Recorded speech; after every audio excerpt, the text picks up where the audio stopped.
सबसे पहले आप ये वीडियो देखिए कि हमारे विश्व गुरु वाले बाबा हमारे अंधभक्तों को क्या ज्ञान दे रहे हैं। ये पहले आप देख लीजिए। इस देश में हिंदू है कहां? या तो ब्राह्मण है, या क्षत्रिय है, या वैश्य है, या गुर्जर है, या जाट है, या बर्मा है, या शर्मा है। अगर हिंदू होता तो भारत हिंदू राष्ट्र नहीं होता। बात तो सही बोल रहे हैं कि इस देश में हिंदू है कहाँ, क्योंकि हिंदू का ठेका तो तुम ब्राह्मणों ने ले रखा है।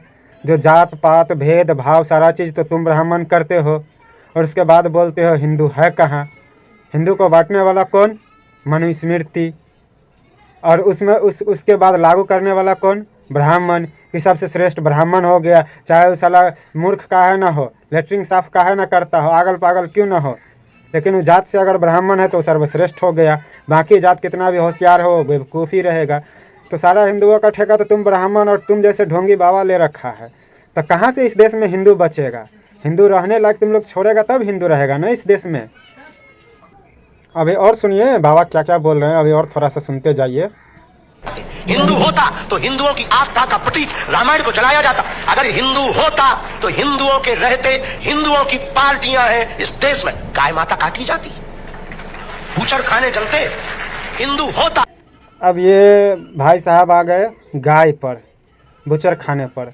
तो सबसे पहला बात कि मैं बता दूं कि जितने भी इस देश में बड़े बड़े बूचर खाने हैं, बेशक उस पर नाम मुस्लिम का कंपनी का दिया गया है, लेकिन वो सारा का सारा ठेका और सारा का सारा मालिक हिंदू है उसका। और वो हिंदू में भी उस सारे गौ जिसमें गाय का मांस जाता है या गाय कटता है, वो सारा का सारा का जो मालिक है वो ब्राह्मण जाति से ही है। नहीं यकीन है तो जाके कितना न्यूज़ देखोगे, देख लो कि कौन है वहाँ के बूचर खाने का मालिक। यूपी में है सबसे बड़ा बूचर खाना ना, पता चल जाएगा कि कौन है वहाँ का मालिक। नाम है मुस्लिम का, मुस्लिम कंपनी लगता है, जैसे इसका लगता है कि मुसलमान होगा इस कंपनी का मालिक, लेकिन जब उस कंपनी के मालिक की बात आती है तो वो ब्राह्मण ही निकल के आता है। और सबसे ज़्यादा गाय तस्करी के मामले में भी ब्राह्मण ही पकड़ा गया है, कोई दूसरी जाति नहीं पकड़ा गया है। सबसे ज़्यादा अगर कोई पकड़ा जाता है गाय तस्करी के मामले में तो वो ब्राह्मण ही रहता है, कोई दूसरी जाति नहीं रहता है। और बात कर रहा है कि गौ हत्या होता, बूचर खाने चलते, साला तुम हिंदू का ठेकेदार है और तुम्हारे ही जात का जो हिंदू के ठेकेदार में शामिल होकर के गाय को बेचता है, गाय का मांस एक्सपोर्ट करता है, और तुम बोलता है हिंदू रहता तो गाय बूचर खाने नहीं चलता। तो क्या बांग्लादेशी हिंदुओं का दर्द नहीं दिखाई देता? क्या उन्हें वापस नहीं बुला लेता? आज क्यों लड़ रहा है? क्योंकि वो अपनी कम्युनिटी को बचाना चाहता है, क्योंकि वो यहूदियों को बचाना चाहता है। और वो 8-8 लाख यहूदियों को एयरोप्लेन से ला करके अपने देश में सुरक्षित रखता है। क्या इस देश में रहने वाली हिंदू बांग्लादेशी हिंदुओं को नहीं स्वीकार कर सकते? हिंदू है कहां? हमें तो आप पर भी आता है तरस के, आप हो भी कि नहीं। अब ये भाई साहब आ गए कि हिंदू होता तो बांग्लादेशी हिंदुओं को स्वीकार नहीं कर लेते, तो हम बांग्लादेशी हिंदू को क्यों स्वीकार करें? उसको किसने बोला था बांग्लादेश में जाने के लिए? जब बंटवारा हुआ था भारत पाकिस्तान, तो उसको किसने बोला था कि तुम पाकिस्तान में जाओ? और वो तो इंदिरा गांधी थी जो पाकिस्तान को भी 2 टुकड़ों में बांट दिया, नहीं तो वो तो साला वो भी नहीं हो पाता। और उसको हम लोग क्यों अपने देश में बुलाए? हमारा थोड़ी वो कोई लगता है। जब विभाजन के टाइम वो चला गया जिस देश में, उस देश का हुआ, वो उस देश में हिंदू बन के रहे, मुसलमान बन के रहे, उससे हम लोग को कोई लेना देना नहीं है। और हम दूसरे देश के हिंदू को अपने देश में क्यों बुलाए? हमारा लगता वो कौन है कि हम उसको बुलाए? तुमको ज़्यादा तकलीफ़ है तो तुम भी उस देश में चले जाओ और आवाज़ उठाना उसके लिए। हम क्यों दूसरे देश के हिंदू को अपने देश में बुलाए? ऐसे तो बहुत सारे देशों में हिंदू है, तो सभी देशों के हिंदू के तुम बुलाओ, तब ना समझेंगे कि तुम हिंदुओं का ठेका लेके बैठा हुआ है। नेपाल में भी है, पाकिस्तान में भी है, बांग्लादेश में भी है, अफ़गानिस्तान में भी है, सऊदी अरब दुबई जितने भी देश है, हर देश में थोड़ा थोड़ा करके है।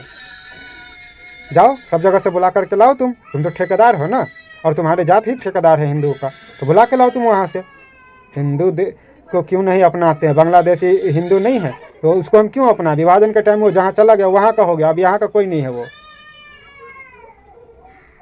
और तुम बात कर रहे हो यहूदियों की, तो यहूदी में इतनी ताकत है कि वो अपने धर्म के लोगों को कभी नहीं बांटता है, कभी बुरी नज़र से नहीं देखता है, कभी भेदभाव नहीं करता है। इसीलिए उसके धर्म के लोग अपने धर्म के लिए परेशान हैरान और रहते हैं। और हमारे हिंदू धर्म में ऐसा नहीं है, हम एक दूसरे को नीचा ऊपर दिखाते हैं, इसीलिए हिंदू हिंदू नहीं रह गया।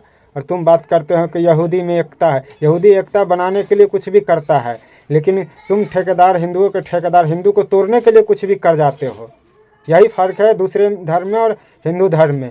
हिंदू तोड़ने के लिए कुछ भी कर जाता है और वो लोग जो है एक रहने के लिए कुछ भी कर जाता है। फ़र्क यहाँ है। और बात कर रहा है हिंदू राष्ट्र का, तो ये इस जन्म में भूल जाओ तुम धीरेन्द्र शास्त्री कि ये देश हिंदू राष्ट्र बनेगा। तुम इस जन्म में भूल जाओ, तुमको उसके लिए दूसरा जन्म लेना पड़ेगा हिंदू राष्ट्र देखने के लिए, क्योंकि ये देश संविधान से चलता है, न कि मनुस्मृति से। और मनुस्मृति से चलेगा तो तुम जैसे लोग को बढ़ावा मिलेगा, इसीलिए ये देश संविधान से चलता है। तो तुम भूल जाओ इस जन्म में कि ये हिंदू राष्ट्र, ये देश कभी बन पाएगा।